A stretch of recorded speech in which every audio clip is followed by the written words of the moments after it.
Big Boss Malayalam season 6 live അപ്ഡേറ്റിലേക്കാണ് പോകുന്നത്. അങ്ങനെ Gabri Asianet Bigg Boss Malayalam season 6 നിന്നും എവിക്റ്റ് ആയിരിക്കുകയാണ്.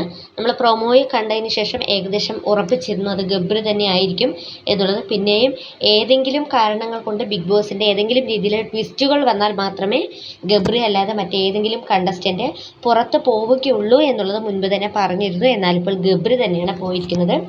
അതിനാടകീയമായ രംഗങ്ങൾ, ഒരുപക്ഷെ ഈ ഒരു ബിഗ് ബോസ് മലയാളത്തിൻ്റെ ചരിത്രത്തിൽ തന്നെ ഇത്രയധികം നാടകീയമായ രംഗങ്ങൾ നടന്നിട്ടുള്ള ഒരു എവിക്ഷൻ ഞാൻ എൻ്റെ ഓർമ്മയിൽ എനിക്കില്ല. ഒരുപക്ഷെ പ്രേക്ഷകർക്ക് ആർക്കെങ്കിലും മറ്റേതെങ്കിലും എവിക്ഷൻ ഉണ്ടായെങ്കിൽ ഒന്ന് കമൻറ്റ് ചെയ്യണേ. അത്രമാത്രം നാടകീയമായ രംഗങ്ങളാണ് ഇന്ന് ബിഗ് ബോസ് വീട്ടിൽ നടന്നത്. ആദ്യം തന്നെ എവിക്ഷൻ പ്രോസസ്സ് നടക്കുന്ന സമയത്ത് അൻസിബ, ഋഷി, ജാസ്മിൻ, ഗബ്രി ഇവരോട് 4 പേരോടും എഴുന്നേറ്റ് നിൽക്കാൻ പറയുന്നു. ശേഷം നമ്മുടെ ഗാർഡൻ ഏരിയയിൽ പോയിട്ട് ആ ഒരു സ്ക്രാച്ച് കാർഡ് സ്ക്രാച്ച് ചെയ്യാനായിട്ട് പറയുന്നു. ആ സമയത്ത് അൻസിബയും ഋഷിയും സേവ് ആവുന്നു. ശേഷം ജാസ്മിനും ഗബ്രിയുമാണ് ഉണ്ടായിരുന്നത്. അവരെ ആക്ടിവിറ്റി ഏരിയയിലേക്ക് പോയതിനു ശേഷം ബിഗ് ബോസ് അവരോട് നിങ്ങൾക്ക് ഇഷ്ടപ്പെട്ട, അതായത് ഇതിനു മുൻപ് തന്നെ നിങ്ങൾക്ക് ഇഷ്ടപ്പെട്ട സ്ഥലങ്ങളിൽ പോയി ഇന്ന് സംസാരിക്കാം എന്നൊക്കെ പറയുന്നുണ്ട്. ഋഷിക്കും അൻസിബയ്ക്കും ജാസ്മിനും ഗബ്രിക്കാണ് ഈ ഒരു അവസരം കൊടുത്തത്. അതിന് ശേഷമാണ് ഇവരെ ഈ ഒരു ആക്ടിവിറ്റി ഏരിയയിലേക്ക് കൊണ്ടുപോകുന്നത്. അവിടെ പോയിരുന്നിട്ട് ബിഗ് ബോസ് ഇവർ തമ്മിലുള്ള ആ ഒരു വീഡിയോസ്, അല്ലെങ്കിൽ പ്രണയാർദ്രമായ അല്ലെങ്കിൽ ഒരു സ്നേഹത്തിൻ്റെ സ്ഫുരിക്കുന്ന വീഡിയോസൊക്കെ കാണിച്ചു കൊടുക്കുന്നുണ്ടായിരുന്നു. അതെന്തിനാണ് എന്നുള്ളത് എനിക്ക് ഇനിയും മനസ്സിലായിട്ടില്ല. പക്ഷേ അത്തരത്തിലുള്ള ബാക്ക്ഗ്രൗണ്ട് മ്യൂസിക്കൊക്കെ വെച്ചിട്ടുള്ള വീഡിയോസൊക്കെ കാണിച്ചു കൊടുത്തു. അപ്പോൾ തന്നെ ഏകദേശം മനസ്സിലായിട്ടുണ്ടായിരുന്നു, ഗബ്രിക്ക് ഏകദേശം 100% ഉറപ്പായിരുന്നു അത് ഗബ്രി ആയിരിക്കും പോകുന്നത് എന്നുള്ളത്. പക്ഷേ ഗബ്രി കോൺഫിഡൻ്റ് ആയിരുന്നു. അതോടൊപ്പം തന്നെ അത്ര വലിയ വിഷമമൊന്നും എനിക്ക് മുഖത്ത് കണ്ടില്ല. പക്ഷേ ഗബ്രി ആ ഒരു ആക്ടിവിറ്റി ഏരിയയിലേക്ക് പോകുന്ന സമയം വരെയും ജാസ്മിനുമായിട്ട് റിലേഷൻഷിപ്സിനെ കുറിച്ചും ഒക്കെ സംസാരിക്കുകയും നല്ല രീതിയിൽ ഗെയിം കളിക്കണം, ഞാനാണെങ്കിലും നീയാണെങ്കിലും എന്നൊക്കെ രീതിയിൽ സംസാരിച്ചിട്ട് പോയ ഗബ്രി എവിക്ഷൻ പ്രോസസ്സ് കഴിഞ്ഞതിന് ശേഷം ലാലേട്ടൻ്റെ അടുത്ത് സ്റ്റേജിൽ വന്ന് നിന്നതിന് ശേഷം ജാസ്മിൻ്റെ പേര് ഒരു തവണ പോലും ഉച്ചരിച്ചില്ല. മറ്റുള്ള എല്ലാ കണ്ടസ്റ്റൻസിനോടും ഞാൻ എൻ്റെ ഗെയിം ഇവിടെ വെച്ച് ഉപേക്ഷിക്കുകയാണ്, അവസാനിപ്പിക്കുകയാണ്, ആരോടും ഒരു ശത്രുതയും ഇല്ല എന്നുള്ള രീതിയിലെല്ലാം സംസാരിച്ചിട്ട് ജാസ്മിൻ്റെ പേര് ഒരു നിമിഷം പോലും ഗബ്രി പറഞ്ഞില്ല.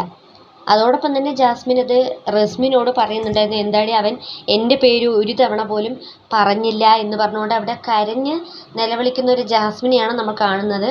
ആ ഒരു എവിക്ഷൻ ടൈമിലും എവിക്ഷന് നിൽക്കുന്ന സമയത്തും ജാസ്മിൻ അത്രമാത്രം കരഞ്ഞ് ബഹളം വെച്ചുകൊണ്ടാണ്, ഇത് ഒരിക്കലും ശരിയായ ഒരു രീതിയല്ല, സ്ട്രോങ് പ്ലെയറാണ് ഗബ്രി എന്നുള്ള തരത്തിലൊക്കെ അലമുറയിട്ട് കരയുന്ന ഒരു ജാസ്മിനെയാണ് നമുക്ക് കാണാൻ സാധിച്ചത്. ഒരുപക്ഷെ ഇത് ജാസ്മിൻ്റെ ഡ്രാമയായിരിക്കാം, ഒരുപക്ഷെ ജാസ്മിൻ്റെ ഉള്ളിൽ നിന്നും വരുന്ന വികാരമായിരിക്കാം. എന്തു തന്നെയായാലും നമ്മൾ മാനിക്കണം. കാരണം ഒരാൾ ഇത്തരത്തിൽ നമ്മൾ പറയുന്ന ഡ്രാമയാണ് എന്ന് വെച്ച് പറയുകയാണെങ്കിൽ ഒരുപക്ഷെ അത് ആ ഒരു ആ വ്യക്തിയുടെ ഉള്ളിൽ നിന്നും വരുന്ന യഥാർത്ഥത്തിലുള്ള ഒരു വികാരമാണെങ്കിൽ അവിടെ സത്യം എന്ന് പറയുന്ന ഒരു കാര്യമാണ് ഇല്ലാതാവുന്നത്. അതുകൊണ്ട് തന്നെ എന്തു തന്നെയായാലും നമുക്കതിനെ പരിഗണന കൊടുക്കാം. അതിനുശേഷം ഗബ്രി എല്ലാവരോടും യാത്ര പറഞ്ഞിട്ട് ബിഗ് ബോസ് വീട്ടിൽ നിന്നും പുറത്തു പോകുന്ന കാഴ്ചയാണ് നമ്മൾ കാണുന്നത്. പക്ഷേ എന്തുകൊണ്ടായിരിക്കും ഗബ്രി ജാസ്മിൻ്റെ പേര് ഒരു തവണ പോലും പറയാതിരുന്നത്, അല്ലെങ്കിൽ ജാസ്മിനോട് ഒന്നും സംസാരിക്കാതിരുന്നത്? ഒരുപക്ഷെ ഈ ഒരു സ്റ്റേജിൽ വന്ന് നിൽക്കുമ്പോൾ ലാലേട്ടൻ കുറേ വിഷ്വൽസ് അവിടെ കാണിച്ചു കൊടുത്തിട്ടുണ്ടായിരുന്നു, ജാസ്മിനും ഗബ്രിയും തമ്മിലുള്ള വിഷ്വൽസ്.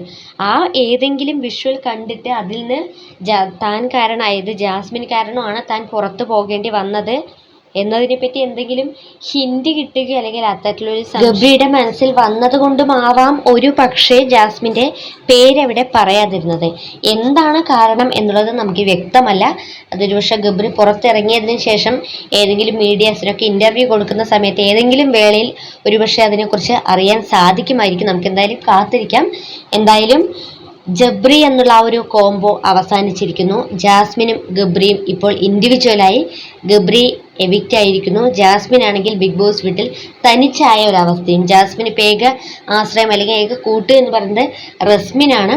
ഇനിയിപ്പോൾ ഉള്ള ജാസ്മിൻ്റെ ഗെയിമുകൾ എങ്ങനെയായിരിക്കും, അല്ലെങ്കിൽ ജാസ്മിൻ എങ്ങനെയായിരിക്കും ബിഗ് ബോസ് വീട്ടിൽ നിൽക്കാൻ പോകുന്നത് എന്നുള്ളതൊക്കെ ശരിക്കും ആശങ്ക ഉളവാക്കുന്ന കാര്യങ്ങൾ തന്നെയാണ്. കാരണം ഗബ്രി എന്ന് പറയുന്ന വ്യക്തി അത്രമേൽ സ്വാധീനിച്ചിട്ടുണ്ട് ജാസ്മിൻ്റെ ഇന്നത്തെ ആ ഒരു പ്രകടനങ്ങൾ, അല്ലെങ്കിൽ ആ എവിക്ഷൻ ടൈമിൽ ഉണ്ടായ ജാസ്മിൻ്റെ ആ ഒരു വികാരങ്ങൾ എന്ന് പറയുന്നത് അത്രമാത്രം വലുതായിരുന്നു. അതിനെ നാടകമെന്നും എന്ത് പേരിട്ട് വിളിച്ചാലും ഒരുപക്ഷെ എനിക്ക് തോന്നിയത് ഇത് റിയൽ ആണോ നാടകമാണോ എന്നുള്ളതൊന്നും നമുക്ക് വ്യക്തമാകുന്നില്ല. എങ്കിലും നമുക്ക് ഇനിയുള്ള ദിവസങ്ങളിൽ ജാസ്മിൻ്റെ ഗെയിം എങ്ങനെയായിരിക്കും എന്നുള്ളത് കാത്തിരുന്ന് കാണാം. പ്രേക്ഷകർക്ക് എന്താണ് ഗബ്രിയുടെ ഈ എവിക്ഷനെ കുറിച്ച് പറയാൻ നിങ്ങളുടെ വിലയേറിയ അഭിപ്രായങ്ങൾ താഴെ കമന്റ് ബോക്സിൽ അറിയിക്കുക. ബിഗ് ബോസ് മലയാളം സീസൺ 6 കൂടുതൽ ലൈവ് അപ്ഡേറ്റുമായി വീണ്ടും നമ്മൾ കൂടിച്ചേരുന്നതായിരിക്കും.